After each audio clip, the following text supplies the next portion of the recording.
welcome back to Stuff We Do, where we do all the knife stuff you love. Knife reviews, knife tests, knife modifications, and outdoor stuff with knives. Today we are talking about the Spyderco Manix 2. I've been carrying this knife for a while now, since somewhere in December, maybe early January, I don't know. Okay, I love this knife. We'll get into that now. When I initially got it, when I initially bought it, I wasn't sure if I was going to like it, but turns out this thing is fantastic. Okay, few specs. Overall length, 8.03 inches or 204 millimeters, excuse me. Closed length, 4.66 inches or 118 millimeters. Blade thickness, 0.12 or 3 millimeters. It looks thinner because it's such a tall blade, okay, and it's beautifully flat ground. Anyway, tip up, left or right. This is a completely ambidextrous knife. Left hand, right hand, no problem. Whichever way you want to do it, it works perfectly. Pocket clip, the spoon type clip, the normal Spyderco spoon type clip. I'll get the computer out of the way now so we can look at the knife. Blade length 3.37 inches or 86 millimeters. Edge length 2.8 from there to there, or 73 millimeters. We'll also talk about the sharpening choil. Actually, let's do it now. It does not have a sharpening choil. Okay, it just ends there at the... Yes, but I'm shaky today. It just ends there at the ricasso. No sharpening choil. Some people want a big sharpening choil, which is fantastic. Okay, if you want a sharpening choil, that's great. You can put one in, no problem. I, on the other hand, don't always like that. I don't even like finger choils always. On this knife, the finger choil is fantastic. But if you cut things, and you have to readjust because your things get caught up in that sharpening choil, I don't really like that. Okay, so this works for me perfectly. Okay, let's continue. Handle type G10. It's got a ball bearing lock. We'll talk about that in a second. United States. On the blade it says there, we'll see that in a second. Golden, Colorado, USA, Earth. CPM S30V. It's 4.9 ounces or 139 grams. And then we said it's full flat. Okay. If you buy this knife in South Africa and you go to the knife guy, you can still, well, actually it's sold out now. Okay, it was there a few days ago still. 2,749 rand. So it's not a budget knife, but it's well worth the money. And then I just wanted to read you this. This is from Blade HQ. Spyderco Manix has an exceptionally strong lock. It's manufactured using precise tolerances and has a blade honed from exotic high carbon stainless steel. Please remember, this knife you can get in a lot of different steels, a lot of different handle types, aftermarket things. You can find pretty much anything you're looking for. Fantastic knife. Okay. The Manix may seem like an assembly of small, seemingly inconsequential features, but added together, they result in one of the strongest knives from Spyderco to date. This is a knife that fits perfectly in your hand. Okay. Apparently also this lock, this ball bearing lock, I think they call it, is one of the strongest axis lock looking type of locks you can find. Okay. And then just quickly about aftermarket products, even just here on the Blade HQ site, you can get the titanium locky things because these things are plastic, and yeah, when I initially got it, I was kind of upset about that, but you can get titanium ones. You can get this in lightweight. You can get titanium scales, carbon fiber scales, copper scales. You can get the thingamajiggy in copper.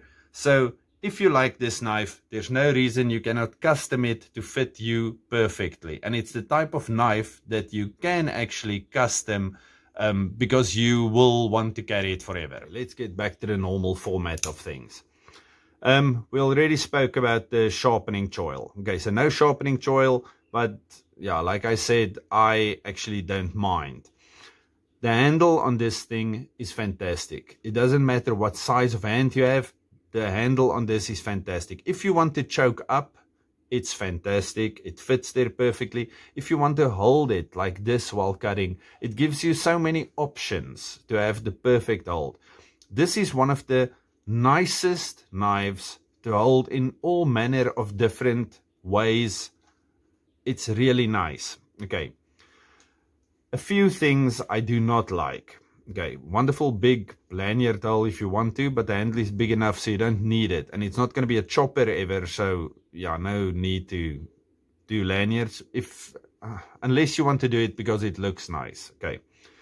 I quite like the pocket clip. I'll add in a bit of footage somewhere to show it in my pocket. Okay, we'll talk about that in a second.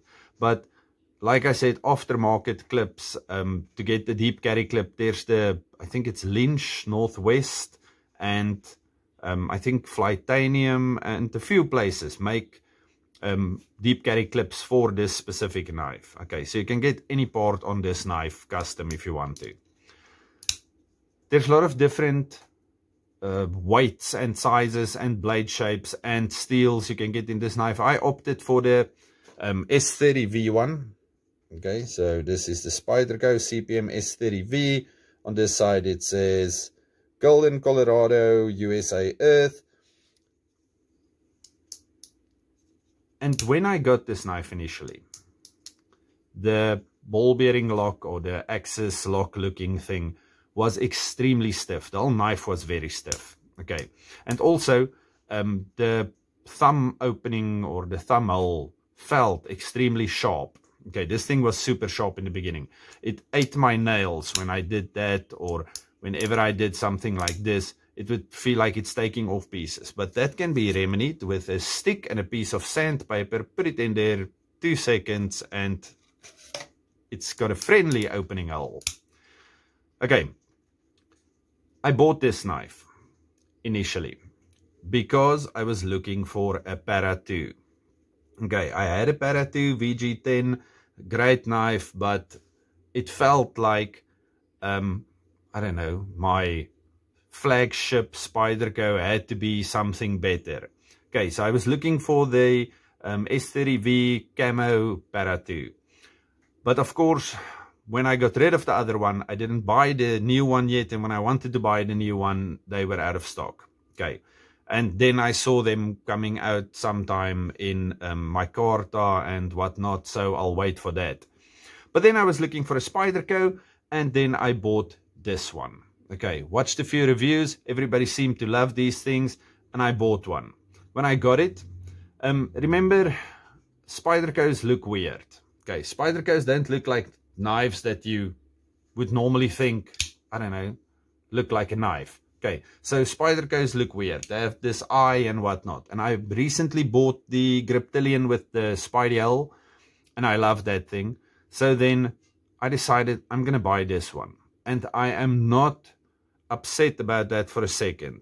In fact, I'm extremely happy that I decided on this knife. I've been using this for everything. It doesn't have a fat tip, so you can't pry with it, but it's stupid to do that anyway. And it's not a chopper. But and then of course but I love this knife. The action on this knife is extremely smooth. It's got jimping everywhere, and it's everywhere you would or might need jimping. Okay, in any way you want to hold this thing, it feels fantastic. I love the blade shape for pretty much anything and everything. Then we get to the part, it is a heavy knife and it's very big. The profile like this is quite fat. Okay, so it is a fat knife and it takes up my whole right front pocket. Okay, when you have this in your pocket, this width, I normally wear like, I don't know, chinos, normal people pants. And if I have this in my pocket, if I put my keys in there, I have to fight or take out the knife to get my keys out again. So it takes up a whole pocket on its own. But because I love it so much, I don't care. Okay. If you have one of these and you don't like it, carry it more. If you don't have one of these, buy it and then carry it. This is a fantastic knife. I love this knife. Like I said, it is not a budget knife, but it's one of those knives that you will carry for the next 20 years and still love it after 20 years. Okay, that was my Spyderco Manix 2 review. Later on today or tomorrow or whenever, I will... Oh, let's just do a quick size comparison to something. Okay, this is pretty much exactly the same size as the, what's that thing called? The Para 2, except for, I think it's got a little bit less useful blade, but the shape of this blade I find more useful. Okay, so it's the same size, it's a normal full-size knife. I'll also add all the specs in the description to this video. And then today today or whenever we speak again, I'll talk about caliber. It's a type of knife that it's like a honey badger. It's designed here in South Africa for Cape Union Mart, and then they make it in China. Yeah, that's what I want to say now. Okay, it's Saturday morning, quite early. Stay safe, happy, and have a good one. Bye-bye.